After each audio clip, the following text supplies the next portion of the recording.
El siguiente programa cuenta con el apoyo e impulso de la Comisión Nacional de Televisión.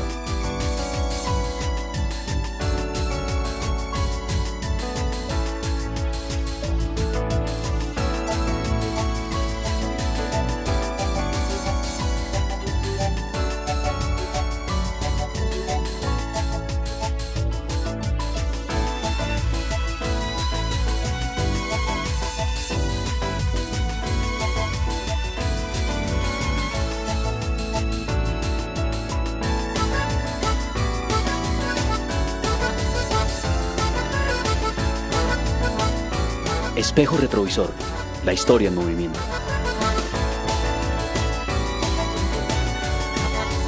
Santiago es un periodista entre los miles y miles que en estos 200 años han trabajado para difundir información e ideas. Su viaje busca los retos, las dificultades y los esfuerzos que han enfrentado quienes han defendido ese derecho maravilloso a comunicarse y a estar informado.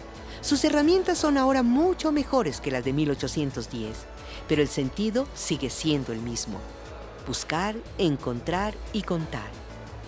Ahora tiene media hora para contarnos 2 siglos de periodismo, 200 años de opinión.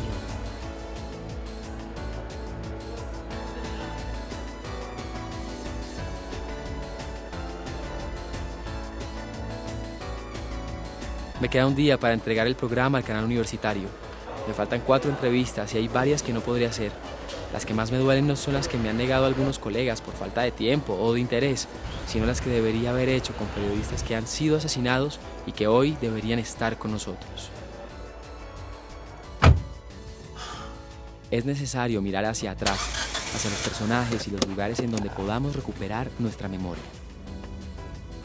Flaco, empieza por el primer plano del río y ahí te vas a dar cuenta que hay un zoom out del puerto en ruinas. El texto que va ahí es el que dice: y fue por ahí, por el río Magdalena. ¿Ya sabes cuál es? Fue por aquí, por el río Magdalena, que los nativos llamaban Yuma, por donde entró en 1790 la imprenta patriótica. Este puerto, carcomido por la vegetación, horadado por raíces más fuertes que la memoria, vio partir o llegar a Bolívar, Sucre, Mutis y todo aquel que buscara adentrarse o salir de la América Andina. Tenía más de 250 años de construido cuando Nariño hizo traer de Europa, con sus propios recursos, la imprenta patriótica.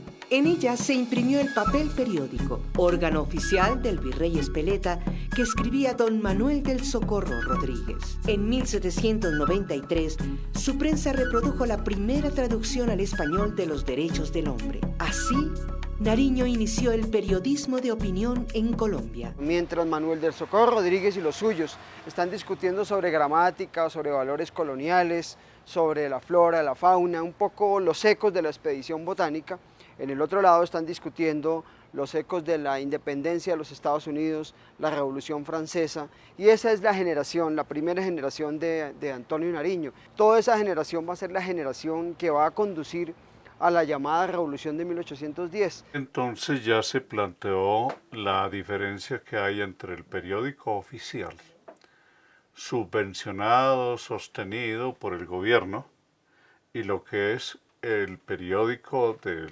ciudadano común y corriente, que tiene que buscar su financiación y que no quiere depender económicamente de lo oficial.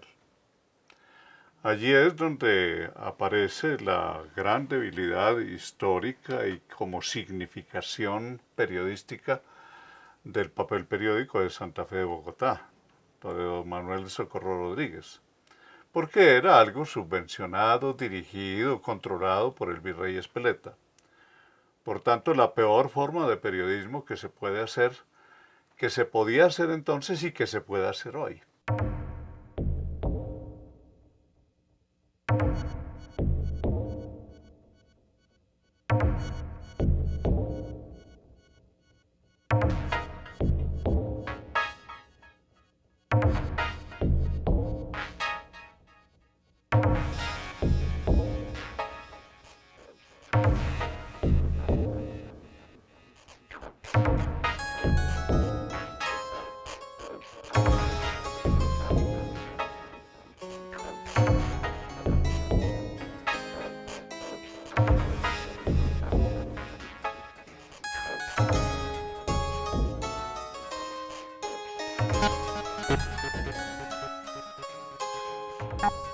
Es que para Nariño es algo muy claro.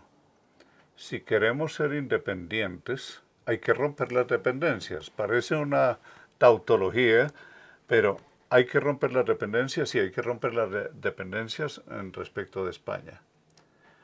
En cambio, los criollos siempre soñaron en tener aquí por lo menos un principito, porque para ellos lo importante no era el que todo este reino se independizara a partir de las gentes de la clase baja, sino que se mantuvieran los privilegios de los criollos.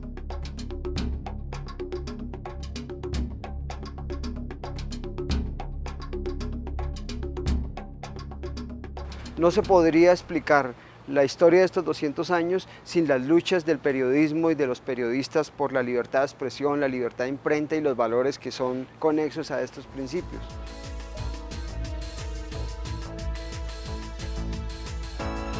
¿Sabes a dónde estoy? En la calle donde quedaba la imprenta patriótica de Nariño.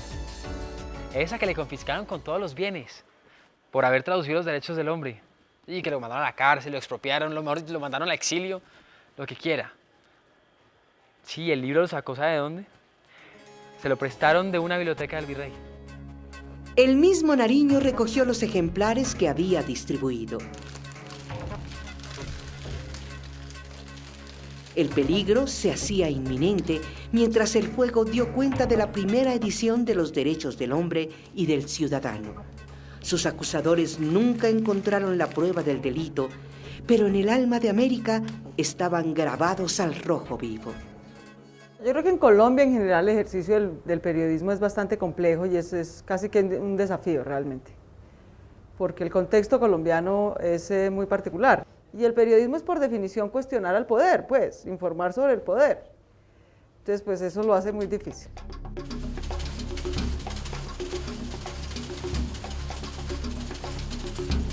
En el caso del tiempo yo no conozco una situación en la cual haya existido una autocensura de ningún periodista. Creo que existen criterios periodísticos que diferencian posiciones de un medio u otro. Que los periodistas en Colombia hemos siempre estado en la mira de los intolerantes, y en toda la gama de los intolerantes, el narcotráfico, las guerrillas, el político corrupto, autoridades que no respetan a los periodistas, el paramilitarismo. Ya voy llegando a los juzgados. Flaco, ¿y te diste cuenta que el fallo sobre el juicio de Molano coincide con el Día del Periodista? Creo que seguimos teniendo la cifra más alta en el mundo de periodistas asesinados. No hay cárcel para los periodistas, es difícil que a un periodista lo metan en la cárcel, pero los asesinan. ¿Cómo? ¿Cuál es la mano que está detrás del gatillo? ¿Cierto? Eso es lo que nunca se ha podido establecer. La segunda, que me parece complicada, cada vez más difícil, es aquella censura que el mismo medio establece. Ciertos límites, por conveniencia de las relaciones del medio con el poder, o con el poder económico que está detrás de eso. Esa me parece que también comienza a limitar a los periodistas y tiene una fórmula muy fácil. Los periodistas lo echan del medio. Con 3 que echen del medio por extralimitarse, ya quedan los demás periodistas autocensurados. Y la tercera que están estrenando ahora y que quieren sacar adelante es llevar a los periodistas a los tribunales. Ya que el señor Alfredo de la Cruz Molano, consideramos y así lo fundamentaremos en nuestra decisión definitiva, no es autor material del delito de injuria y calumnia agravada. Hay faltan elementos estructurales del tipo penal. No vemos el ánimo injuriante, el dolo. No encontramos sujeto pasivo determinado como lo requiriera y lo hiciera saber o lo hiciera ver el día de la audiencia pretérita en lo que tiene que ver con el sujeto pasivo. Secuencia de ello entonces, encontrándonos en un efectivo Estado social de derecho, como lo consagra la parte dogmática de la Constitución Política de Colombia, el fallo es absoluto.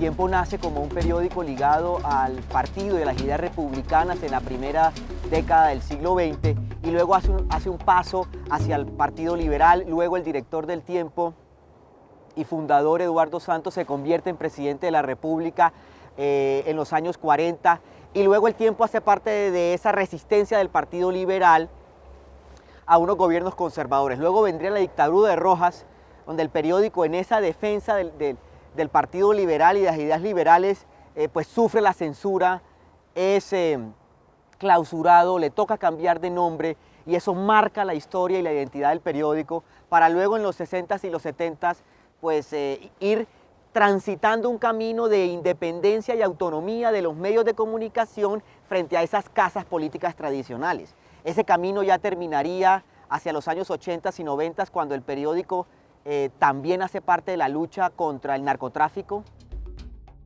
La prensa tomó este nombre del método con el cual se imprimieron los primeros periódicos, literalmente prensados entre una matriz y un soporte rígido. Luego vino la impresión en caliente, plomo fundido que iba construyendo las líneas de impresión con las cuales se escribieron millones de noticias.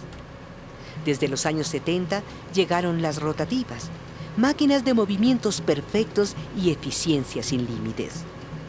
Colombia siempre ha tenido los mejores equipos, tal vez porque también ha tenido excelentes periodistas.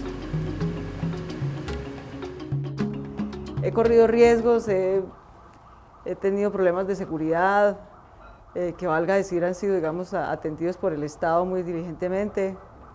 He tenido demandas, me he ganado enemigos, he perdido amigos. O sea, ha sido costoso en ciertas cosas, pero ha sido muy gratificante. La primera experiencia la tuvimos con María Isabel Rueda, Enrique Santos Calderón, Gabriel García Márquez, ni más ni menos, Julio Andrés Camacho, que venía de ser gerente de la revista Cromos y yo, y fue el noticiero QAP. De última hora desde la ciudad de Cali continuamos QAP. Fue una aventura exitosa económicamente, no puedo negarlo, nos prestaron plata, nos fue muy bien y el rating pues trajo pauta y la pauta pues nos hizo poder hacer millones de cosas, tener periodistas muy bien pagados, financiar viajes, hacer todo lo que los periodistas queremos y lo que normalmente por cuestiones de costo no nos dejan. Y la aventura termina lánguidamente cuando por cuenta del proceso 8000 y toda nuestra posición de crítica del tema, a pesar de tener derechos adquiridos, los amigos del gobierno en el Congreso, encabezados por el actual alcalde de Bogotá, Samuel Moreno, y por Marta Catalina Daniels, tramitaron una ley que nos negaron todos los derechos adquiridos. En televisión, yo me atrevo a decir con mucho respeto, pero también con mucha claridad, de que desapareció el periodismo de opinión.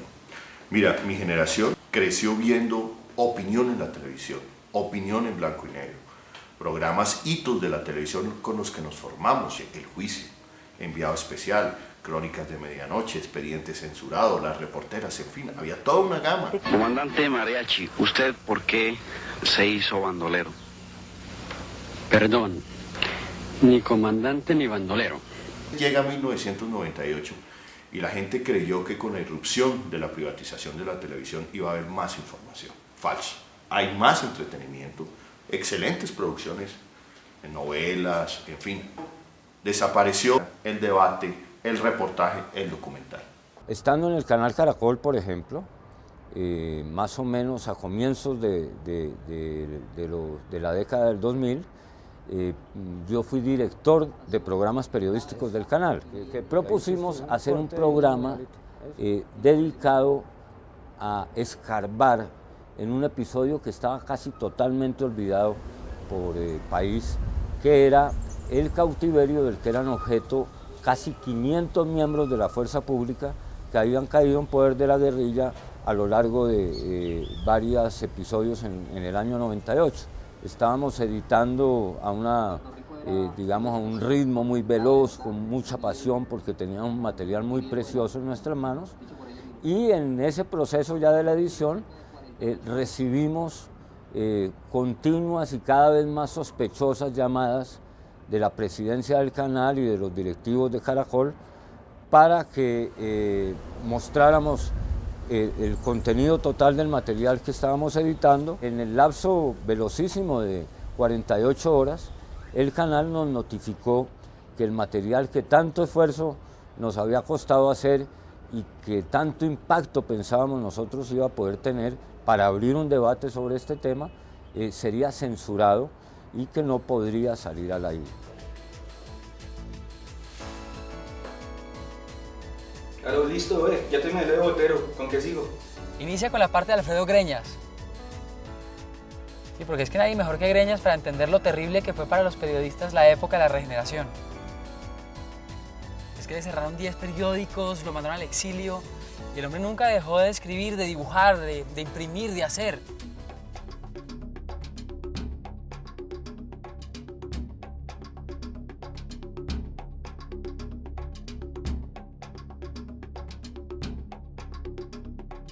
Greñas decía, hice un periódico, me lo cerraron, hice otro, hice 20 periódicos, saca una gráfica en el Demócrata, creo que es en que dice, este periódico era de fulano tal, cerrado, este periódico, cerrado, acababa la imprenta.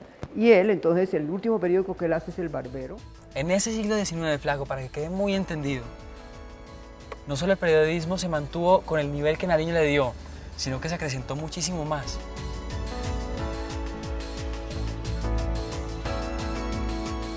Hay una particularidad en la historia del periodismo colombiano y es que el periodismo colombiano se agiganta cuando está en condiciones adversas y difíciles. Digamos que después de la sucesión de guerras civiles, de constituciones a lo largo del siglo XIX, de muchas complejidades, se impone el movimiento conocido como la Regeneración de Rafael Núñez y Miguel Antonio Caro. Es en ese momento que aparece una generación combativa, fuertísima, que le hace frente a ese movimiento de la regeneración.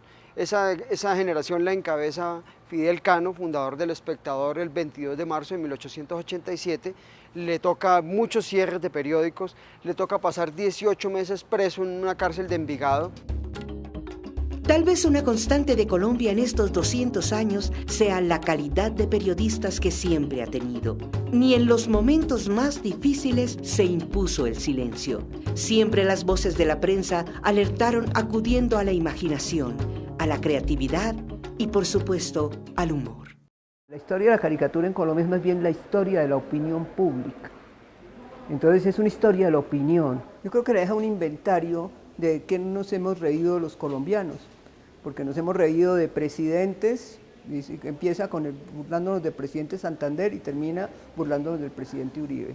Entonces le deja como un sentido de la libertad, ¿no?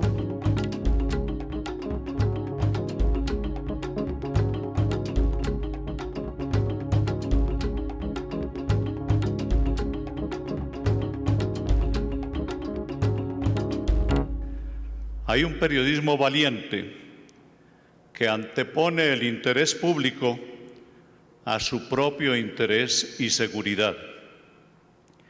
El jurado quiere hacer válida la ocasión y el final de estas buenas noticias para destacar la tarea valiente de los periodistas de la revista Cambio.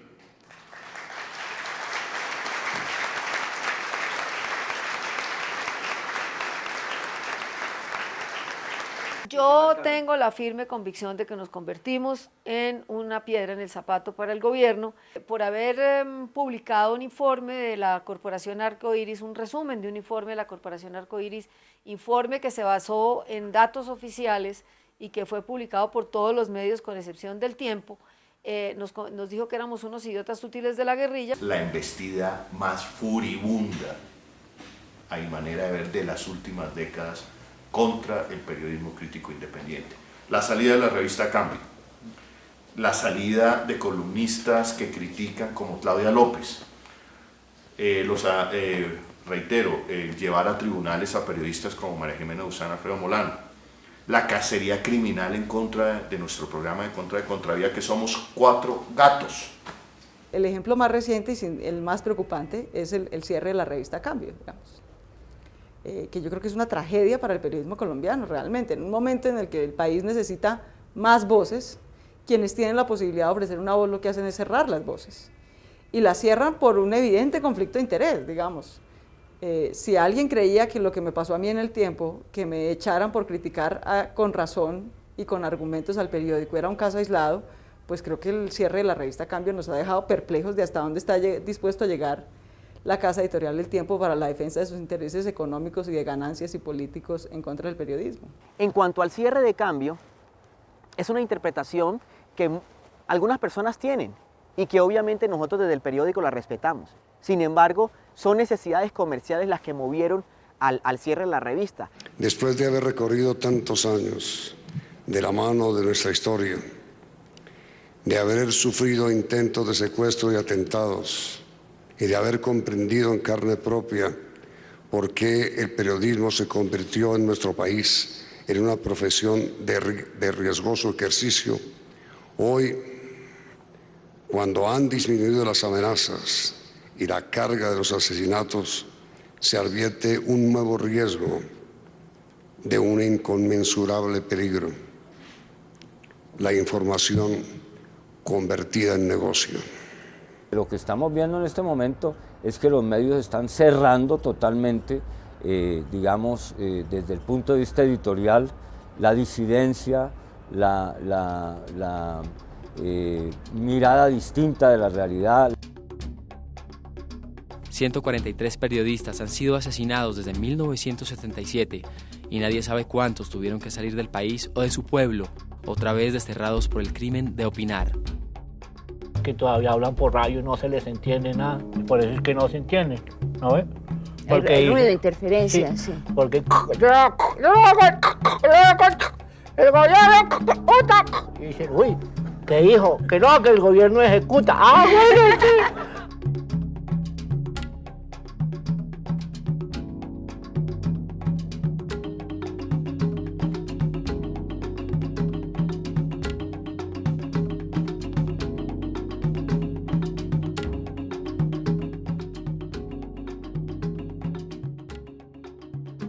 ¿Qué sería este momento de Colombia con el humor de Jaime Garzón? Nos hace falta porque no ha habido dientes más afilados que los de Heriberto de la Calle. A Jaime le debe este país un periodismo único, frentero, alegre, inteligente, irrecuperable. Somos un Estado que se ha construido entre batallas de sangre y de ideas. Ideas que pasaron por el papel y que ahora pasan por la radio, la televisión, la internet. Algún día, el conflicto no cobrará más vidas, solo confrontará ideas. Esa es la utopía de los periodistas, pues prefirieron siempre el argumento al armamento. No hubo en 200 años quien lograra silenciar por completo las ideas. Nos ha faltado tolerancia, respeto por la diferencia, libertad de expresión, pero nunca han faltado periodistas. Son 2 siglos de un país en construcción que se pueden leer en 200 años de periodismo.